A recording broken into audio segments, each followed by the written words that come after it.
Hello students, welcome back. आज मैं आपके लिए इंग्लिश ग्रामर का एक बड़ा ही इंपॉर्टेंट और बड़ा ही कंफ्यूजिंग टॉपिक लेकर आया हूं और उस टॉपिक का नाम है, जरा देखिए तो, उस टॉपिक का नाम है पार्टिसिपल्स इन इंग्लिश ग्रामर। और ये मैं आपको बिल्कुल बेसिक टू एडवांस्ड यहां आज इस वीडियो में डिस्कस करने जा रहा हूं।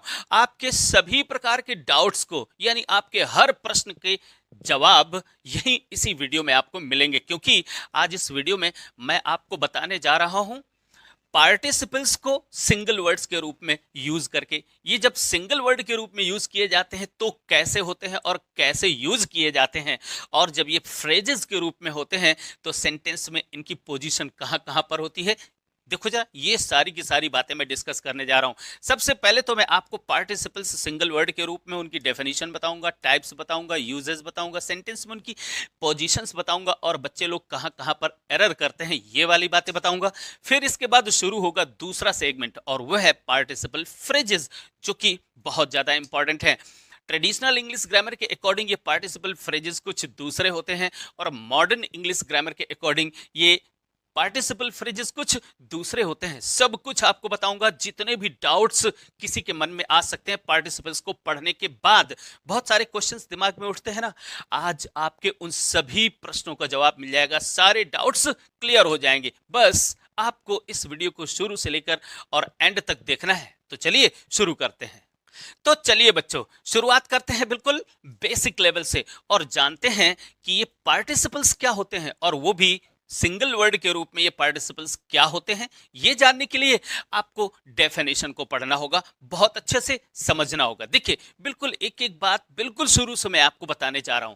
सबसे पहले तो डेफिनेशन को पढ़ते हैं। लिखा है, a participle is a non finite verb form functioning as an adjective और हेल्पिंग इन वर्ब टेंसेज।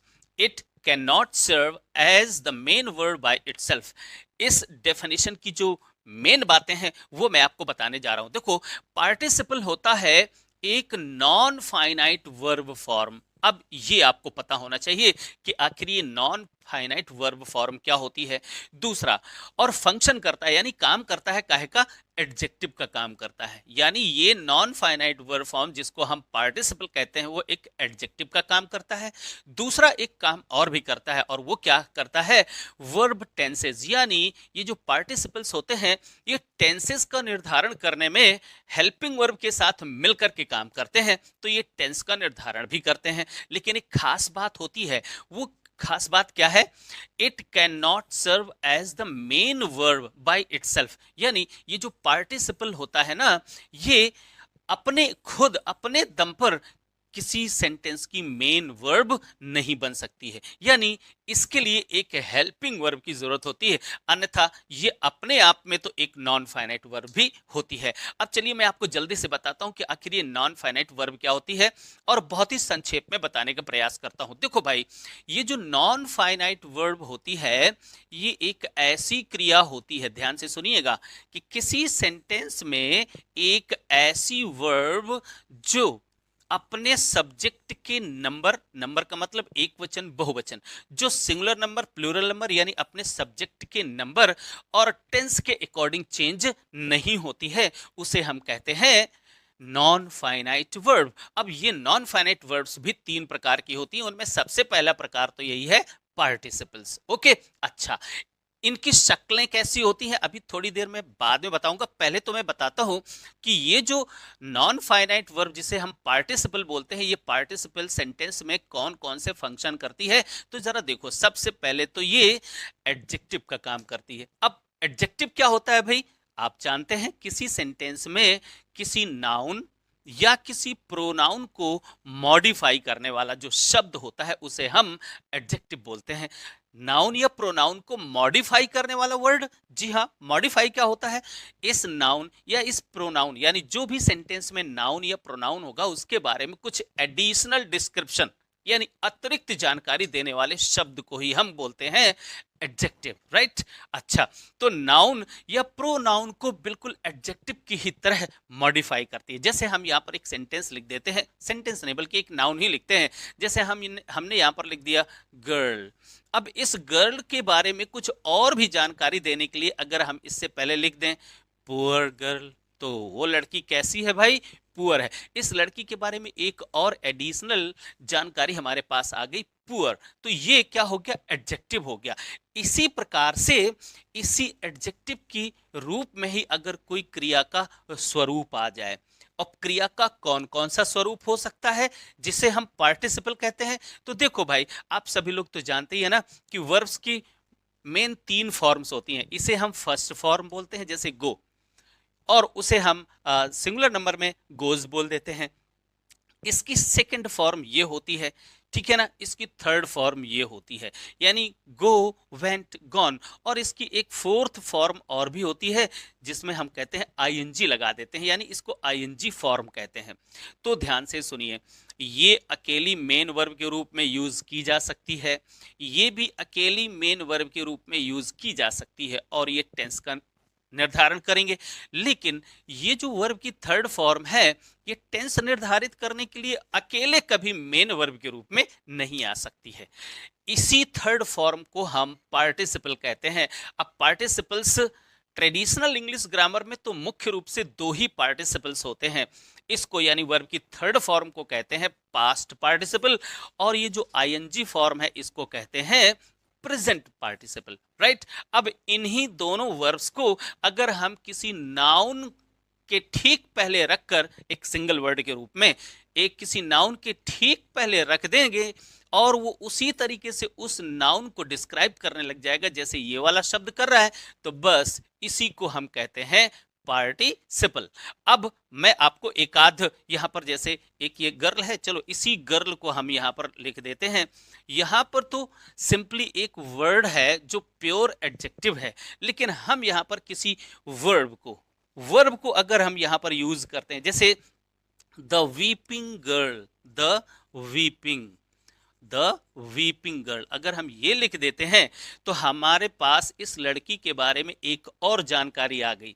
वो जानकारी क्या है कि वो लड़की रो रही है, द वीपिंग गर्ल, यानी रोती हुई लड़की। यहां पर क्या कहते हैं, द पुअर गर्ल, माने वह गरीब लड़की। लड़की के बारे में जानकारी कि वो गरीब है, यहां पर क्या है, लड़की के बारे में एक जानकारी है कि वह रो रही है। इसी को हम सिंगल वर्ड पार्टिसिपल बोलते हैं। सिंगल वर्ड, ध्यान रखिएगा, ये सिंगल वर्ड के बारे में यहां पर बात कर रहा हूं। आगे चलकर फ्रेजेस के बारे में मैं आगे चल करके बात करूंगा। और जब एडजेक्टिव के रूप में कोई फ्रेज यूज होता है तो उस नाउन के बाद होता है अक्सर। अब यहाँ पर बहुत सारी कंफ्यूजन आ जाती है कि बच्चे लोग कहते हैं सर इसका तो बिल्कुल स्टार्टिंग में भी यूज कर सकते हैं। जी हाँ, यहाँ पर बड़ा गड़बड़ झेला है भाई। आप लोग जो पार्टिसिपल्स के बारे में अपने यहाँ इंटरमीडिएट की बुक्स में या हाई स्कूल की बुक्स में पढ़ते हैं, यानी स्कूल लेवल पर जब जो भी आप पढ़ते हैं वो सब मिक्स्ड पढ़ते हैं ना। तो वो पूरा ट्रेडिशनल इंग्लिश ग्रामर होती है और ना ही वो मॉडर्न इंग्लिश ग्रामर होती है। सब कुछ मिक्स करके पढ़ा दिया जाता है। और जब बच्चे लोग कॉम्पिटिटिव एग्जाम की तैयारी करते हैं तो वहां पर बड़े बड़े प्रश्न उनके दिमाग में उठते हैं और उनका जवाब देने वाला कोई नहीं होता है। आज मैं उन्हीं सारे छोटे छोटे प्रश्नों के जवाब, जो भी डाउट्स आपके मन में हो सकते हैं, वो मैं सब कुछ आपको यहां पर क्लियर करने जा रहा हूं। चलिए और आगे बढ़ते हैं। एक तो ये एडजेक्टिव का काम इस तरह से करती है, और दूसरे क्या करती है, ये हेल्प करती है वर्ब टेंस, यानी किसी सेंटेंस में जो कॉन्टिन्यूअस और परफेक्ट टेंसेस होते हैं उनको डिफाइन करने के लिए, यानी उनको निश्चित करने के लिए हेल्पिंग वर्ब के साथ में यूज होती है। अच्छा, तीसरी खास बात जो मैंने आपको बताई कि ये जो वर्ब्स होती हैं ये केवल अकेली किसी भी टेंस को निर्धारित नहीं कर सकती, यानी ये मेन वर्ब के रूप में अकेले नहीं आ सकती हैं। ये तो हो गई पार्टिसिपल की डेफिनेशन। अब आगे बढ़ते हैं और देखते हैं कि आखिर ये जो पार्टिसिपल्स होते हैं ये कितने प्रकार के होते हैं। तो ध्यान से सुनो, ट्रेडिशनल इंग्लिश ग्रामर के अकॉर्डिंग पार्टिसिपल्स केवल 2 प्रकार के होते हैं। अच्छे से समझिएगा, ट्रेडिशनल इंग्लिश ग्रामर में ये जो परफेक्ट पार्टिसिपल है ये शामिल नहीं है, क्योंकि ये परफेक्ट पार्टिसिपल वो खूबियां नहीं रखता है जो ये रखते हैं। तो पार्टिसिपल्स यानी इनको आप वर्बल एडजेक्टिव भी बोलते हो। अगर आप कहीं सर्च भी करते हैं या कोई ऑथेंटिक बुक्स भी पढ़ते हैं तो वहां पर पार्टिसिपल्स ट्रेडिशनल इंग्लिश ग्रामर में केवल 2 ही प्रकार के होते हैं, प्रेजेंट पार्टिसिपल और पास्ट पार्टिसिपल। फिर जब मॉडर्न इंग्लिश ग्रामर में आते हैं तो आप फिर परफेक्ट पार्टिसिपल को भी आप पढ़ते हैं। तो चलिए फिलहाल तो मैं आपको बिल्कुल बेसिक लेवल पर बता रहा हूं कि यहाँ पर ट्रेडिशनल इंग्लिश ग्रामर के अकॉर्डिंग पार्टिसिपल्स क्या है भैया, दो प्रकार के होते हैं। अच्छे से ध्यान रखिएगा, मैं यहाँ पर traditional English point of view से आपको बता रहा हूँ। और उनमें से पहले को कहते हैं प्रेजेंट पार्टिसिपल। जरा देखिए, ING form of a verb, यानी किसी भी वर्ब की आईएनजी फॉर्म को, यानी जैसे हमने यहाँ पर ब्रेक लिखा, ठीक है, BREAK, ब्रेक प्लस आईएनजी, तो ये क्या हो गया भाई, ये ब्रेकिंग हो गया। इसी प्रकार से अगर हम गो प्लस आईएनजी लगा देते हैं तो ये क्या हो गया, गोइंग हो गया, सी प्लस आईएनजी। यानी किसी भी वर्ब की फर्स्ट फॉर्म में आईएनजी लगाइए तो वो बन जाती है प्रेजेंट पार्टिसिपल। क्लियर, एक प्रकार ये हुआ। और दूसरा प्रकार है पास्ट पार्टिसिपल जिसे बोलते हैं, ये होती है वर्ब की थर्ड फॉर्म। अच्छे से याद रखिएगा, third form of a verb, यानी किसी भी क्रिया की थर्ड फॉर्म को हम पास्ट पार्टिसिपल कहते हैं। और इनको दूसरी भाषा में वर्बल एडजेक्टिव भी कहा जाता है, यानी वर्ब के रूप में एक एडजेक्टिव कहा जाता है। और ये जो परफेक्ट पार्टिसिपल है, आगे चलकर मैं इसके बारे में डिस्कस करूंगा। इनफैक्ट ये क्या होता है, ये सिंगल वर्ड नहीं होता है, ये हैविंग प्लस वर्ब की थर्ड फॉर्म होती है। हैविंग प्लस वर्ब की थर्ड फॉर्म, तो ये फ्रेज हो जाता है। जब कभी भी सिंगल वर्ड से अधिक हो जाएगा तो वो फ्रेज हो जाता है। तो हम इसको यानी परफेक्ट पार्टिसिपल को फ्रेजेस में, जब हम पार्टिसिपल फ्रेजेस पढ़ेंगे तब वहां पर इसके बारे में हम लोग चर्चा करेंगे। अच्छा, आगे बढ़ते हैं और देखते हैं यहां पर प्रेजेंट पार्टिसिपल सिंगल वर्ड के रूप में इसके क्या क्या यूजेस होते हैं, यानी इसके प्रयोग हम सेंटेंस में करते हैं जब सिंगल वर्ड के रूप में, तो कैसे। याद रखिएगा, मैंने स्पेशली अलग से डिजाइन किया है सिंगल वर्ड, वैसे किसी बुक में नहीं है। सिंगल वर्ड आप कहीं पर अलग से नहीं पढ़ते हो या फ्रेजेस के रूप में आप अलग से नहीं पढ़ते हो। मैं आपको सारे डाउट्स क्लियर करने के लिए इनको पहले मैं आपको सिंगल वर्ड के रूप में इनका यूज बताने जा रहा हूं, और फिर इसके बाद पार्टिसिपल फ्रेज के रूप में इनका पूरा का पूरा जितना भी जानकारी है सब कुछ मैं आज आपको देने जा रहा हूं। चलिए, अच्छा, प्रेजेंट पार्टिसिपल क्या होती है आपको पहले बता दिया मैंने कि वर्ब की फर्स्ट फॉर्म के साथ में आईएनजी लगा दीजिए तो वो बन जाती है प्रेजेंट पार्टिसिपल। केवल सिंगल वर्ड के रूप में हम इसका प्रयोग अभी देखेंगे। देखिए, यूज नंबर 1 है फॉर्मिंग वर्ब टेंसेस। तो अच्छे से दिमाग में बिठा लीजिए कि इसका सबसे पहला प्रयोग तो ये होता है कि कॉन्टिन्यूअस टेंसेस में। वो प्रेजेंट कॉन्टिन्यूअस हो सकता है, पास्ट कॉन्टिन्यूअस, फ्यूचर कॉन्टिन्यूअस, या परफेक्ट कॉन्टिन्यूअस टेंस, किसी भी टेंस के present perfect continuous, past perfect continuous या फ्यूचर परफेक्ट कॉन्टिन्यूअस। तो कॉन्टिन्यूअस टेंसेस को फॉर्म करने में इसका प्रयोग किया जाता है हेल्पिंग वर्ब के साथ में, ठीक है ना। अच्छा, जैसे यहां पर लिखा हुआ है सी इज, अगर इस इज को हम हटा देते हैं तो ये मेन वर्ब के रूप में अकेले अपने दम पर ये फंक्शन नहीं कर पाएगी, इसका कोई मतलब नहीं है। सी सिंगिंग ए सॉन्ग, इसका कोई मतलब नहीं है, ठीक है ना। तो अच्छे से देखिए कि ये जो आईएनजी फॉर्म होती है ये प्रेजेंट कॉन्टिन्यूअस को बनाने में हेल्पिंग वर्ब के साथ आ सकती है। जैसे यहाँ पर ये पास्ट कॉन्टिन्यूअस टेंस है, सी वाज कुकिंग, वो खाना पका रही थी। तो यहाँ पर ये जो पास्ट कॉन्टिन्यूअस टेंस है तो कॉन्टिन्यूअस टेंसेस हो गए। जैसे ये फ्यूचर कॉन्टिन्यूअस टेंस है, और ये देखिए प्रेजेंट परफेक्ट कॉन्टिन्यूअस टेंस है ना। तो ये कॉन्टिन्यूअस टेंसेस बनाने में इसका यूज होता है, और ये हेल्पिंग वर्ब के तुरंत बाद आती है, यानी इसकी पोजीशन क्या होती है, हेल्पिंग वर्ब प्लस वर्ब में आईएनजी तुरंत। हाँ, इनके बीच में कभी नेगेटिव्स हो सकते हैं, या जैसे डबल हेल्पिंग वर्ब्स आ जाती हैं तो फिर उसके बाद, यानी पहले जितनी भी हेल्पिंग वर्ब्स होंगी पहले रखी जाएंगी और फिर इसके बाद ये मेन वर्ब के रूप में आ जाती है। लेकिन मेन वर्ब के रूप में अकेले ये काम नहीं कर सकती। तो पहला यूज आप सभी लोग बहुत अच्छे तरीके से जानते होंगे। आगे बढ़ते हैं और देखते हैं कि इसे हम वर्बल एडजेक्टिव कैसे मानते हैं। वर्बल एडजेक्टिव अच्छे से सुनिएगा जरा। एज एडजेक्टिव्स, यानी जो प्रेजेंट पार्टिसिपल होता है वो एडजेक्टिव के रूप में काम करता है। हालांकि मैंने पहली स्लाइड में ही आपको बता दिया है, फिर भी मैं आपको यहां पर एक बार और बता देता हूं। किसी भी सेंटेंस में अगर कोई नाउन रखा हो तो उस नाउन के प्री मॉडिफायर के रूप में हम इसका प्रयोग करते हैं, यानी नाउन के ठीक पहले हम इसका प्रयोग करते हैं। और अच्छे से 2-3 बातें अपने दिमाग में रख लीजिए। जब कभी भी हम प्रेजेंट पार्टिसिपल का प्रयोग करते हैं, जैसे हम कह देते हैं वीपिंग अ चाइल्ड, क्या करते हैं? Weeping child. क्लियर? तो इस चाइल्ड से ठीक पहले हम इसका प्रयोग करते हैं जब ये सिंगल वर्ड होता है। तो ध्यान से सुने, कई बच्चे लोग कहेंगे सर हम इसका प्रयोग यहां बाद में भी कर सकते हैं।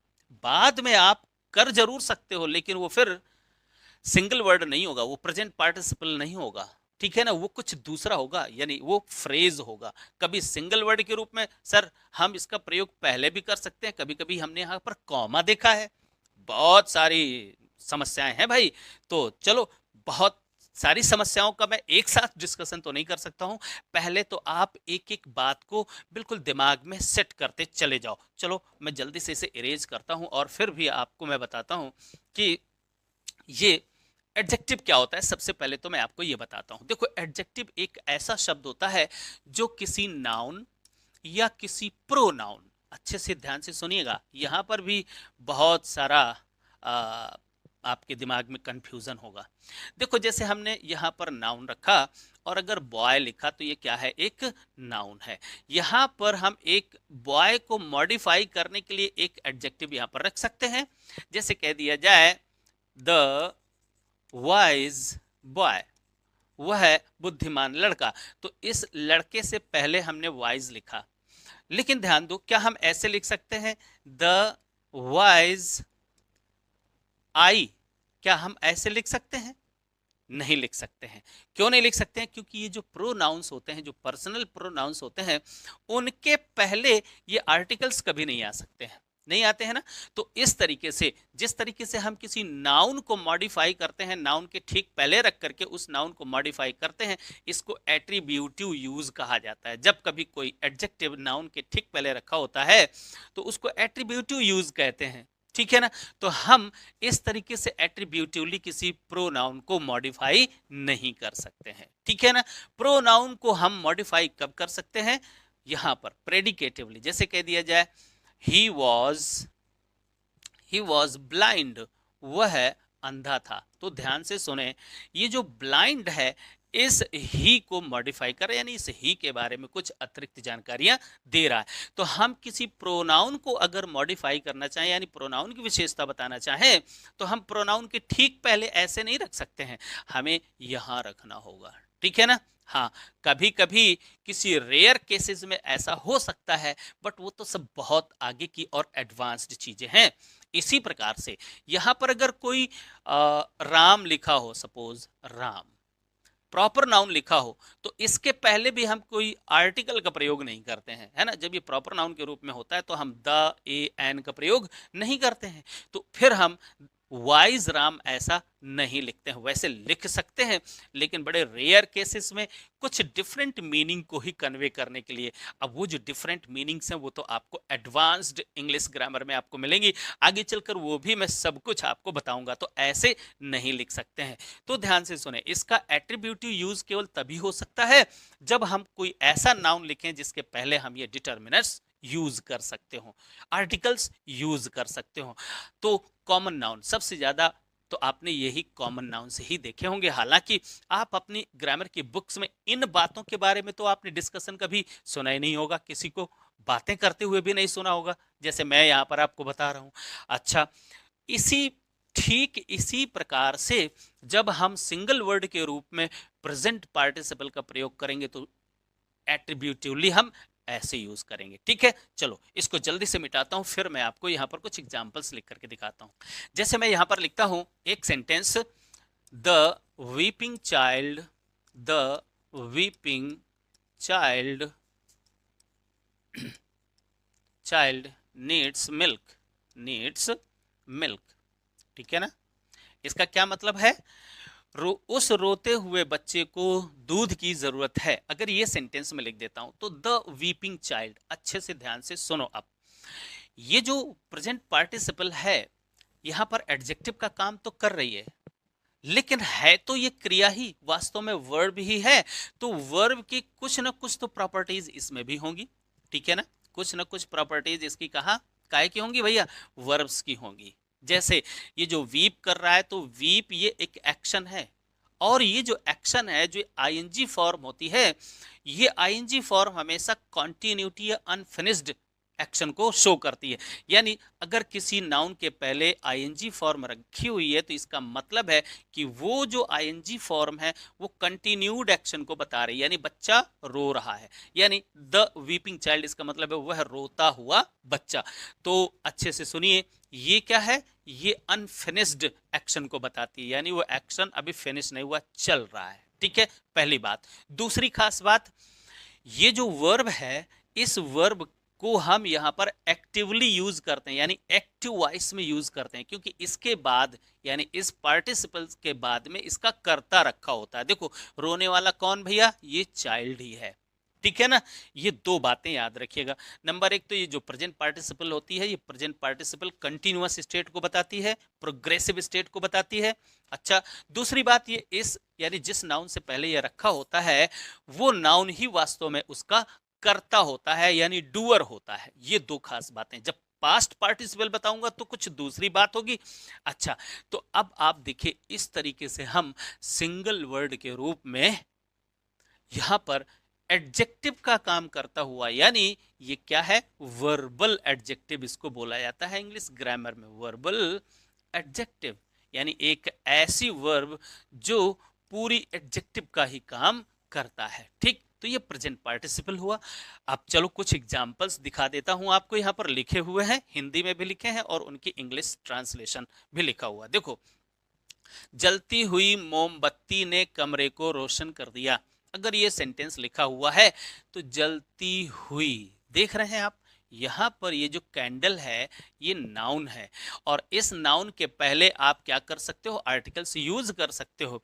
अगर आर्टिकल्स यूज कर सकते हो तो फिर आप यहां पर ये जो प्रेजेंट पार्टिसिपल है यहां पर इसको आप एट्रीब्यूटिवली भी यूज कर सकते हो। क्या, द कैंडल, और वो कैंडल कैसी है, एक हमारे पास ऐसी जानकारी है कि वो कैंडल जल रही है, यानी बोलते समय वो कैंडल अनफिनिश्ड यानी जल चुकी नहीं है, बल्कि वो जल रही है, जलने का एक्शन कंटिन्यूड है, अनफिनिश्ड है। अच्छा, लिट अप द रूम, रोशन कर दिया, कमरे को रोशन कर दिया। जैसे दे वॉच्ड, यहां पर देखो ये कर्म के रूप में है, यहां पर ये सब्जेक्ट के रूप में है, यहां पर ये ऑब्जेक्ट के रूप में है, इस नाउन को मॉडिफाई कर रहा है। देखो, they watch the falling leaves, उन्होंने देखा, किनको देखा, पत्तों को, और पत्ते क्या थे, गिर रहे थे, यानी गिरते हुए पत्तों को देखा, यानी ये काम हो रहा था जिस समय ये देखा गया, तो इन लीव्स की ये पर एडजेक्टिव का काम कर रहा है।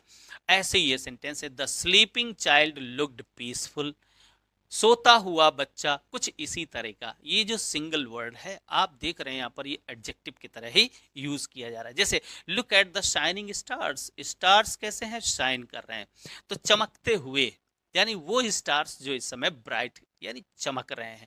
तो इस तरीके से बहुत ही सिंपल सा यूज होता है प्रेजेंट पार्टिसिपल का। अब चलते हैं आगे, बढ़ते हैं और देखते हैं जरा यहां पर ये कंफ्यूजन होता है। आपने देखे होंगे कि प्रेजेंट पार्टिसिपल बिल्कुल वाक्य के आरंभ में रखे होंगे, स्माइलिंग आई, तो क्या यहाँ पर आई यानी ये जो प्रोनाउन है, मैंने आपको बताया कि प्रोनाउन के ठीक पहले एट्रीब्यूटिवली इनका यूज नहीं किया जा सकता है। ऐसे आप लिख तो सकते हो, बट कब और कैसे लिखोगे, और जब लिखोगे तो ये क्या फंक्शन करेगा, ये सब कुछ मैं आगे चलकर आपको डिस्कस करूंगा। आप इस तरीके से भी लिख सकते हो, क्या लिखे हुए आप देख, हो सकता है आपने किसी बुक में लिखे हुए देखा हो, लेकिन जब इसको यहाँ पर ऐसे लिखोगे तो इसका क्या मतलब होता है भैया, क्या ये अभी सही लिखा है, अभी तो सही नहीं लिखा है, ना तो ये सही लिखा है ना तो ये सही लिखा है, तो सही करो जरा। कुछ एक नीचे, जब तक मैं आगे पहुंचू तब तक आप इनके नीचे कुछ कमेंट में इनके आंसर लिख करके डालिए, क्या इनको आप कैसे सही ढंग से लिख सकते हो। आई इंटर्ड द रूम स्माइलिंग, क्या इस तरीके से लिखा जा सकता है, मैंने कमरे में मुस्कुराते हुए प्रवेश किया, यहाँ पर स्माइलिंग हमने यहाँ पर लिखा हुआ है। ये बहुत बड़ी ग्रामर अपने आप में समेटे हुए हैं, बिलीव मी, जब मैं इनको बताना शुरू करूंगा तो आप आश्चर्यचकित रह जाएंगे। और ये जो चीप बुक्स हैं मार्केट में, ये कभी आपको ऐसा कुछ बताती नहीं है, और जब तक आप बड़े होते हैं और अपने लॉजिक खुद लगाने लगते हैं तो फिर यहाँ फंस करके रह जाते हैं। इन सब के बारे में बहुत डिटेल में मैं आपको बताऊंगा, बस मेरे साथ बने रहिए और इंग्लिश ग्रामर का असली मजा लीजिए। चलिए, अच्छा आगे बढ़ते हैं। चलो भैया देखते हैं, सबसे पहले तो इसको भी जानते हैं कि ये पास्ट पार्टिसिपल क्या होता है। तो आप सभी लोग तो जानते ही हैं वर्ब की फर्स्ट फॉर्म, वर्ब की सेकंड फॉर्म, वर्ब की थर्ड फॉर्म। तो जी जो वर्ब की थर्ड फॉर्म है इसी को हम बोलते हैं, जैसे कह दिया जाए स्लीप, स्लीप, स्लेप्ट और स्लेप्ट। तो ये वाली जो थर्ड फॉर्म है भैया, ये वाली, इसको कहते हैं, इसको नहीं, ये तो सेकंड फॉर्म है, इसको कहते हैं पास्ट पार्टिसिपल। और ये नॉन फाइनाइट होती है। ये अकेले अपने दम पर किसी टेंस नहीं बता सकती है, इसको एक हेल्पिंग वर्ब चाहिए। ठीक है ना। अच्छा, इसका हम प्रयोग वैसे ही जैसे प्रेजेंट पार्टिसिपल का प्रयोग कर सकते हैं किसी नाउन के ठीक पहले, वैसे ही हम इसका भी प्रयोग कर सकते हैं बिल्कुल एडजेक्टिव के रूप में। जैसे आई हैव ईटन, ये काम क्या भैया, देखो अच्छे से, ये अगर आप हैव हटा देंगे, आई ईटन ब्रेकफास्ट, अगर आप ऐसा बोलेंगे तो फिर ये टेंस को निर्धारित नहीं कर पाएगी, यानी ये अकेले अपने दम पर मेन वर्ब के रूप में यूज नहीं हो सकती है। इसको चाहिए क्या, एक हेल्पिंग वर्ब। तो ये परफेक्ट टेंसेस को बताने के लिए वो प्रेजेंट पार्टिसिपल, कॉन्टिन्यूअस टेंसेस, और ये परफेक्ट, कोई भी परफेक्ट हो, प्रेजेंट परफेक्ट हो, पास्ट परफेक्ट हो, फ्यूचर परफेक्ट हो। तो कुल मिलाकर के ये जो परफेक्ट टेंसेस होते हैं, इन परफेक्ट टेंसेस को बताने के लिए आप वर्ब की थर्ड फॉर्म का प्रयोग करते हैं। यहाँ पर ये सारे के सारे सेंटेंसेस परफेक्ट टेंस ही बना रहे हैं। देखो यहाँ पर एक हेल्पिंग वर्ब, एक ये, और यहाँ पर ये वर्ब की थर्ड फॉर्म। ठीक है, ये क्या कर रहा है, ये फ्यूचर परफेक्ट टेंस को बता रहा है। दे हैड ऑलरेडी फिनिश, देखो ये पास्ट परफेक्ट टेंस को बता रहा है, ये वर्ब की थर्ड फॉर्म, राइट। तो पहला काम तो वही होता है क्या, वर्ब टेंसेस के रूप में इसका प्रयोग किया जा सकता है, बट मेन वर्ब के रूप में अकेले इसका प्रयोग नहीं किया जा सकता। मैं बार बार आपको बता रहा हूं। आगे बढ़ते हैं, एडजेक्टिव का ही काम ये भी करता है, यानी पास्ट पार्टिसिपल जो भी है। जैसे यहां पर देखो, ये जो वर्कर है, वर्कर कैसा है भैया, थका हुआ। अब ये जो थका हुआ है, ये वर्ब की थर्ड फॉर्म है, और इस वर्कर के बारे में एक एडिशनल इंफॉर्मेशन दे रहा है।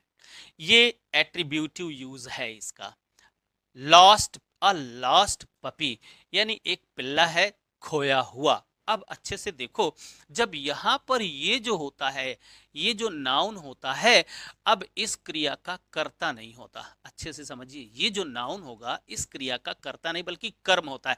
तो ये जो पास्ट पार्टिसिपल है इसको हम पैसिवली यूज करते हैं, और प्रेजेंट पार्टिसिपल होता है उसको एक्टिवली यूज करते हैं। अच्छे से देखो एक बार फिर से, अगर किसी नाउन के पहले किसी क्रिया की आईएनजी फॉर्म रखी है, क्या आईएनजी फॉर्म रखी है, तो अच्छे से देखिए, इस क्रिया के बाद ये जो नाउन होगा इस क्रिया का कर्ता होगा। ठीक है, कर्ता होगा, और ये जो एक्शन है वो ऑन गोइंग होगा, यानी चल रहा होगा।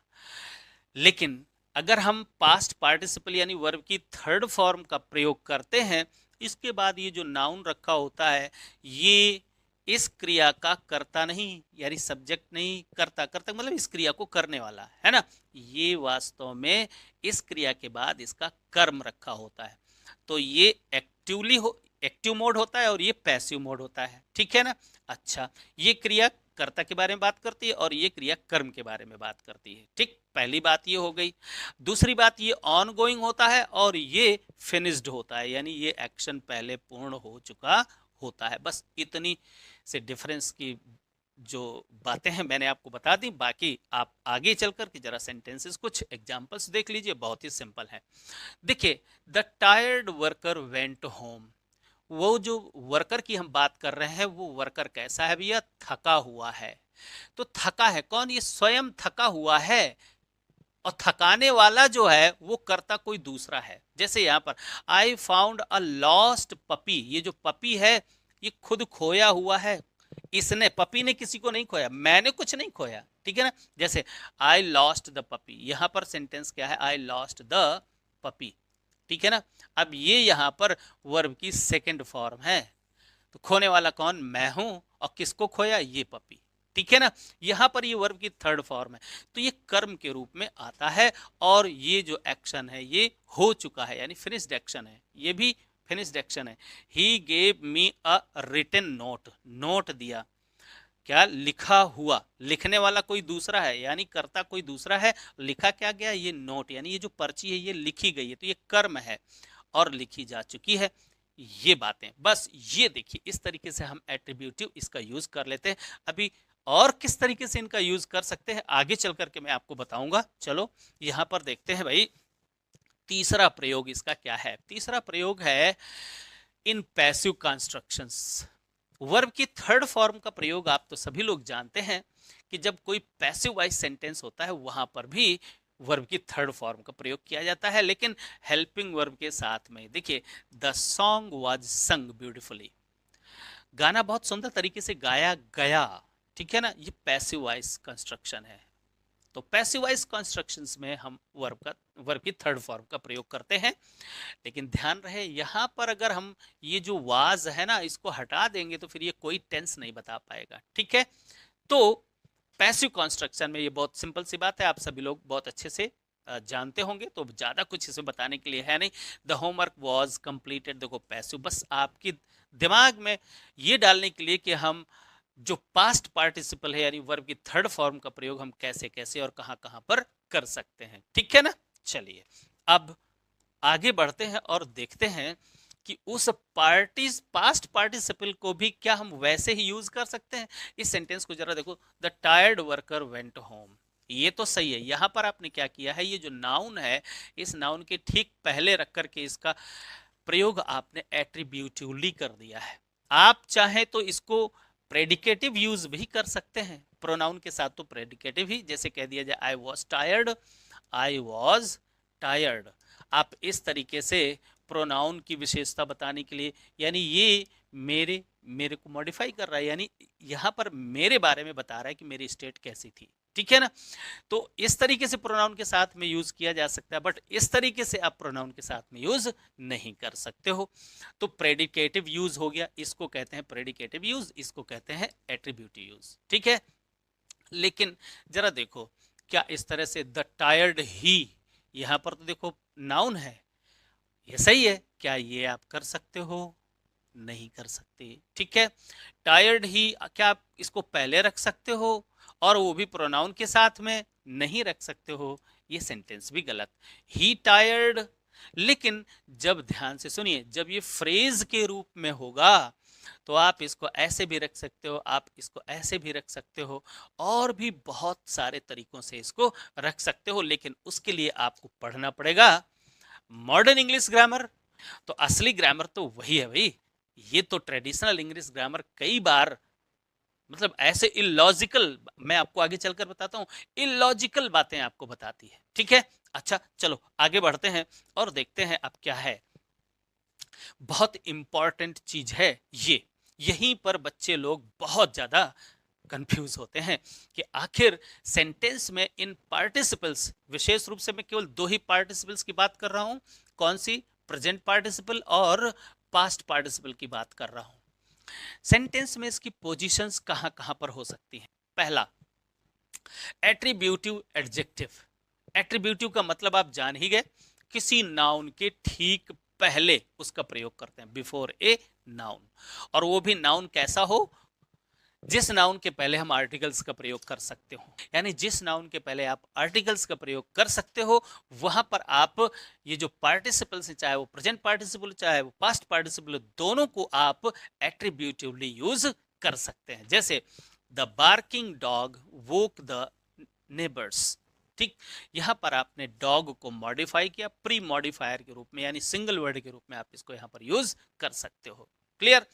अच्छा, predicative adjective after a linking verb, the movie was exciting, ठीक, यहां पर कह दिया जाए कुछ भी, यहां पर आप अगर ही और आप यहां पर जैसे ही और इसके बाद कोई हेल्पिंग वर्ब लगा करके और यहां पर पार्टिसिपल रखना चाहे तो यहां पर ऐसे आप इसको मॉडिफाई करने के लिए, यानी इसकी विशेषता को बताने के लिए वहां पर आप रख सकते हो, ठीक। तो ये हो गया आपका प्रेडिकेटिव यूज, ठीक है। अच्छा, प्रोग्रेसिव वर्ब टेंस, यानी ये सारी बातें मैं आपको पढ़ा ही चुका हूं। जब हम कोई प्रोग्रेसिव यानी कॉन्टिन्यूअस टेंस जब हम बनाते हैं तो पार्टिसिपल का प्रयोग क्या करते हैं, हेल्पिंग वर्ब के बाद में करते हैं। हाँ, कुछ नेगेटिव एडवर्ब्स होते हैं जैसे नॉट वगैरह, तो यहाँ पर नॉट वगैरह तो आ सकता है, या हेल्पिंग वर्ब दूसरी या तीसरी हेल्पिंग वर्ब आ सकती है, तो हेल्पिंग वर्ब के तुरंत बाद हम इसका प्रयोग करते हैं। ये तीसरा प्रयोग है। चौथा प्रयोग आप देखो जरा, ऑब्जेक्ट कॉम्प्लीमेंट। अब यहां से ये एडवांस्ड ग्रामर की ओर हम बढ़ सकते हैं। चलो, जब ऑब्जेक्ट कॉम्प्लीमेंट, अब आपको ये आना चाहिए। देखिए क्या होता है कि कुछ ऐसी वर्ब्स होती हैं जिनको ऑब्जेक्ट के साथ साथ एक कॉम्प्लीमेंट की भी जरूरत होती है। बिना कॉम्प्लीमेंट के वो सेंटेंस पूरा अपूर्ण सा दिखाई पड़ता है। ठीक, तो ऐसी वर्ब्स प्राय होती हैं। कौन सी वर्ब्स होती हैं? वर्ब्स ऑफ परसेप्शन, जैसे सूंघना हो गया, सुनना हो गया, देखना हो गया, ये वर्ब्स ऑफ परसेप्शन है। और अगर ये क्रियाएं होती हैं तो इनको क्या चाहिए होता है? एक कॉम्प्लीमेंट भी चाहिए होता है। तो ऑब्जेक्ट कॉम्प्लीमेंट के रूप में हम इसका प्रयोग कर सकते हैं। अब यहां पर ये प्रोनाउन है, देखो, ये आई हर्ड हिम, मैंने सुना उसे, विस्पर करते हुए। तो आप ये देखो कि ये जो सुना, उसको सुना और इस प्रोनाउन को ये मॉडिफाई कर रहा है। तो इस तरीके से ये प्रेजेंट पार्टिसिपल का फंक्शन यानी एडजेक्टिव का ही फंक्शन कर रहा है। तो आप यहाँ पर ऑब्जेक्ट कॉम्प्लीमेंट के रूप में, ऑब्जेक्ट कॉम्प्लीमेंट एक्चुअली काफी बड़ी चीज है। इसको अगर मैं यहाँ पर डिस्क्राइब करने लग जाऊंगा तो फिर मुश्किल हो जाएगी, फिर मैं यही पूरा नहीं कर पाऊंगा। अच्छा, फिर इसके बाद देखते हैं एडवर्बियल यूज। ये है कंप्लीट मॉडर्न इंग्लिश ग्रामर।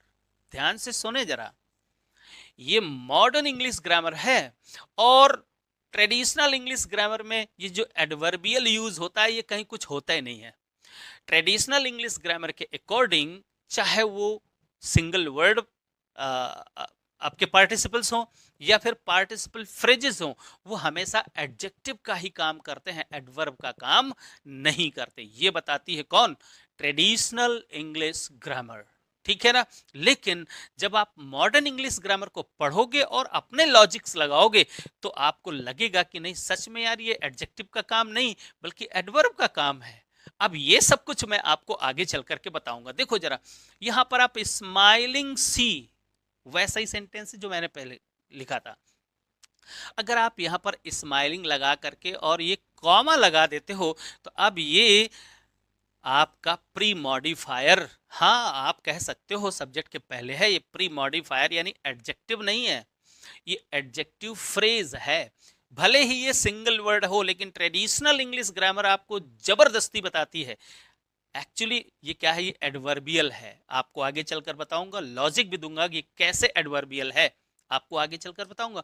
लेकिन मैं यहीं पर क्लियर कर दूं कि ट्रेडिशनल इंग्लिश ग्रामर जबरदस्ती बताती है कि ये इसको मॉडिफाई कर रहा है, जबरदस्ती बताती है, लॉजिक वहां पर सही नहीं बैठता है।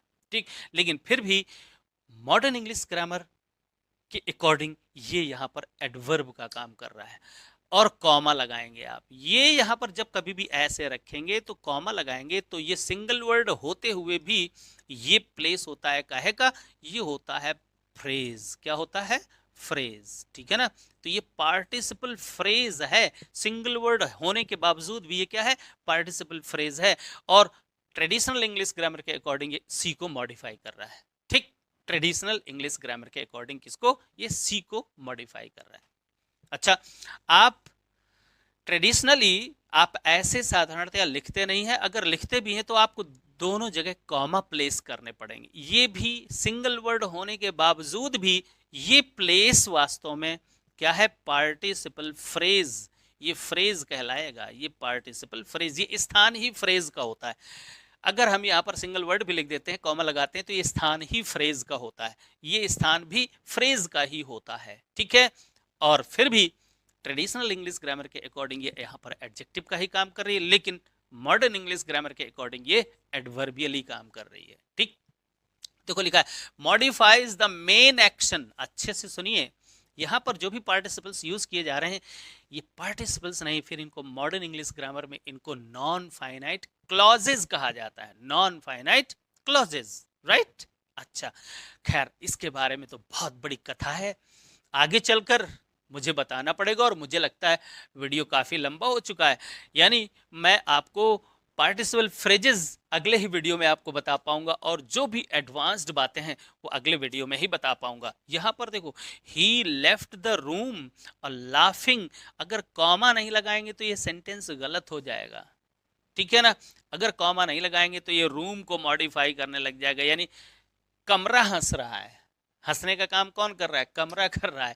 तो ये है वास्तव में असली ग्रामर, जो अब आप अगले वीडियो से पढ़ेंगे। मैं यहाँ पर ये तो अभी तो भैया पार्टिसिपल फ्रेजेस यहाँ पर बेसिक लेवल पढ़ा हुआ है।